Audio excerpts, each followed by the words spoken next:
महाराज जी, घर में के मंदिर में विराजमान देवी देवताओं की पूजा अर्चना करने और उन्हीं देवी देवताओं के तीर्थ स्थलों पर जाकर पूजा अर्चना करने में क्या अंतर है? घर की देवी जब विराजमान है तो उतनी भावना नहीं बनती जितना हम कष्ट सहकर जब वैष्णो देवी जाते हैं। आप पहाड़ पे चढ़ करके धक्का मुक्का खा के और नाना प्रकार के श्रम कष्ट सहकर जब गए तो आपकी भावना बनी।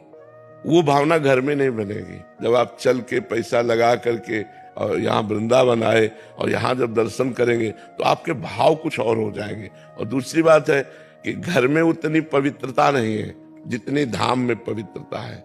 घर के ठाकुर तुम्हारे भाव के अनुसार है और यहाँ ठाकुर जी साक्षात रूप में विराजमान है। बिहारी जी कोई मूर्तिकार की रचना नहीं, स्वयं प्रकट ठाकुर विराजमान है। तो कई कारण होते हैं जिससे हमको जाना चाहिए और दर्शन करने चाहिए। पहला कारण होता है कि हमारे शरीर के पाप नष्ट होते हैं क्योंकि हमें कष्ट मिलता है, तप होता है हमारे द्वारा पवित्र। दूसरी, धाम आदि का वातावरण अलग है। आप अपने घर का वातावरण देखिए और हरिद्वार जाइए, वहां का वातावरण देखिए, वृंदावन का वातावरण देखिए, काशी का वातावरण देखिए।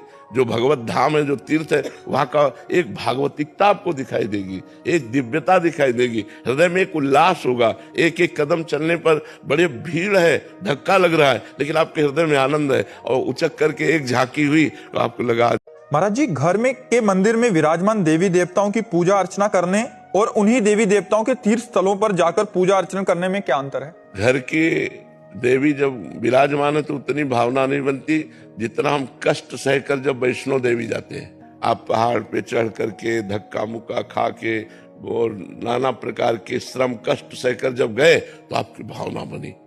वो भावना घर में नहीं बनेगी। जब आप चल के पैसा लगा करके और यहाँ वृंदावन आए और यहाँ जब दर्शन करेंगे तो आपके भाव कुछ और हो जाएंगे। और दूसरी बात है कि घर में उतनी पवित्रता नहीं है जितनी धाम में पवित्रता है।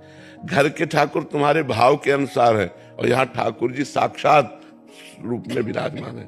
बिहारी जी कोई मूर्तिकार की रचना नहीं, स्वयं प्रकट ठाकुर विराजमान है। तो कई कारण होते हैं जिससे हमको जाना चाहिए और दर्शन करने चाहिए।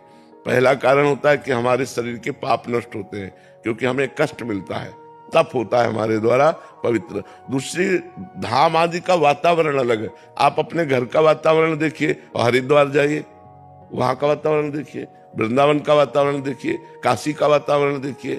जो भगवत धाम है, जो तीर्थ है, वहां का एक भागवतिकता आपको दिखाई देगी, एक दिव्यता दिखाई देगी, हृदय में एक उल्लास होगा। एक एक कदम चलने पर बड़े भीड़ है, धक्का लग रहा है, लेकिन आपके हृदय में आनंद है। और उचक करके एक झांकी हुई तो आपको लगा।